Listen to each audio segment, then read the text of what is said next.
26 февраля состоялась двухчасовая предупредительная забастовка, на которой было принято созвать 28 февраля конференцию трудящихся разреза. О том, как развивались события, наш репортаж. 28 февраля в 10 часов утра начинает свою работу конференция трудового коллектива работников разреза Нерюнгринский. Что это за конференция? Какова ее цель? Сегодня, если состоится конференция, то это конференция трудового коллектива работников Нерюнгринского угольного разреза. Цель ее – решить вопрос о том, как выдвинуть требования правительству о повышении заработной платы. Ну, естественно, сейчас уже очевидно, что жизненный уровень, он не повышается, напротив, он понижается. И, естественно, перед работниками, как и другими, стал вопрос, как быть нам дальше. Поэтому надо сказать, что впервые собрались сначала нашими рабочими группами, или будем говорить сменами. Смена утвердила повестку дня сегодняшнюю. И сегодня вот мы собираемся, уже представители делегации, выдвинутые от участков. Вы являетесь председателем правкома разреза Нерюнгринский. Является ли правком разреза руководителем рабочего движения разреза? Ну, по прошедшему, значит, когда у нас последняя конференция проходила, все, когда у нас были стачные комитеты, значит, все права были переданы профсоюзному комитету. И такой вопрос. Сегодняшняя конференция будет решать, состоится ли 1 марта забастовка или нет? Сегодня это даст ответы на эту конференцию, значит, будет или не будет. Я считаю, что забастовка одного разреза, она ничего не даст, особенно для правительства, допустим. Нужно объединяться всем шахтерам страны, значит, и проводить общую забастовку всей страны. Здравствуйте. Вы работаете на разрезе? Нет, на фабрике. На фабрике. Ну, вы здесь как делегаты этой конференции, да, от фабрики? Да. Мы уже разговаривали с руководством разреза, с профсоюзным комитетом. Теперь интересно узнать о происходящем мнении от простых рабочих. Что вы ждете? Что вы ждете от этой конференции, от этих забастовок? Улучшение условий труда, заработной платы, поддержку Ельцина этим высказаться. То есть основное это экономические требования, это улучшить свои... Да не только, наверное, экономические требования, но и политические, потому что ну куда можно уже перестраиваться? Сколько лет перестраиваемся, а куда идем? Пропасть. Такое впечатление. Ну а как ваше мнение? Вот эта забастовка может что-то изменить? А почему бы нет? Если мы сидеть будем, сложа руки, и ничего не делать, кто за нас сделает? Мы сами не сделаем. А вообще Там всей страной нет. подниматься. Не только, чтобы шахтеры и металлурги поддержали. Все полностью. И политические требования выдвигать. А не приведет ли это, скажем так, еще к более усложнению экономической ситуации в нашей стране, хотя она и так уже сложная? Ну вы ведь сами улучшения не видите, по-моему. Да, В общем-то, да. Никуда. Ну, дальше уже никуда. Все ведь началось не только до забастовок. Началось-то еще раньше. А забастовки уже пришли в итоге-то с этим экономическим кризисом. Уже дальше никуда. Вы сами же видите, ходите в магазины. Посмотрите, что делается. А посмотрите, как мы работаем. И что мы имеем?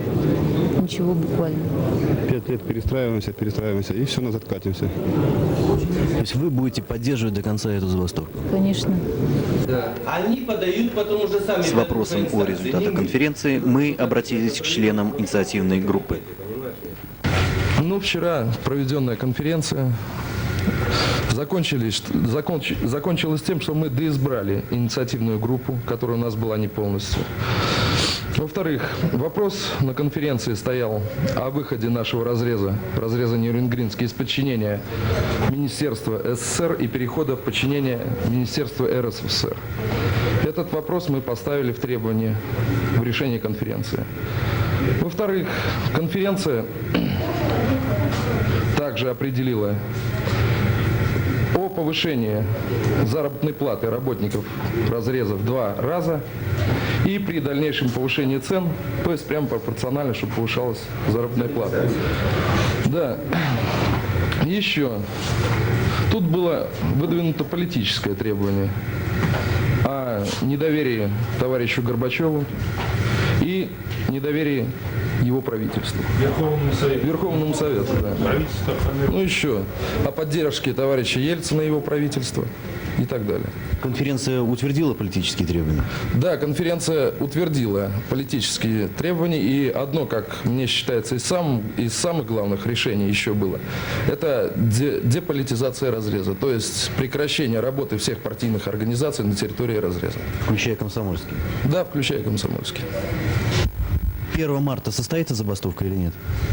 Нет, 1 марта забастовка не состоится. Дело в том, что у нас здесь произошла неувязочка.